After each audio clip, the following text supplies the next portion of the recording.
Johnny Hallyday et Nicolas Sarkozy étaient des amis de longue date. Lorsque l'ancien président de la République a appris la disparition du rocker, il a été forcément très touché. Immédiatement, il imagine le discours qu'il pourrait prononcer lors de ses obsèques. Mais comme le rapporte Laurence Favalelli, l'ancien agent artistique de Laetitia Hallyday, dans son livre Laetitia H, au cœur du clan Hallyday, paru en librairie jeudi 28 novembre 2019, il n'aurait pas eu le droit de prononcer ces mots.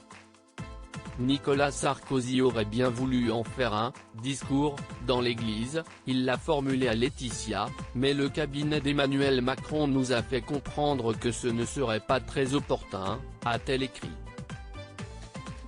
En effet, Emmanuel Macron donnera lui un discours lors de cette cérémonie d'hommage à Madeleine.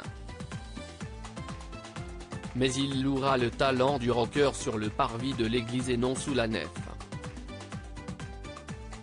Laurence Favalelli se souvient que cet hommage à la Madeleine avait été un vrai casse-tête et un moment de grand stress pour ses équipes, surtout pour établir le placement des personnalités invitées. Je ne veux pas l'imaginer, vu les circonstances. Mais comme au temps des tournées, j'ai demandé à Anne-Sophie à Paris de Maider, explique-t-elle encore. Laurence Favalelli égratigne l'image de Laetitia Hallyday durant 6 années, elle a assisté le couple mythique. Avec son livre, elle espère faire une thérapie, et n'entend pas du tout régler ses comptes.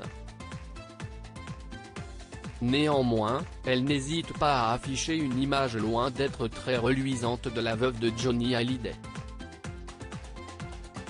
Elle assure que le rocker faisait semblant de s'endormir lors des visites de Laura Smet et David Hallyday.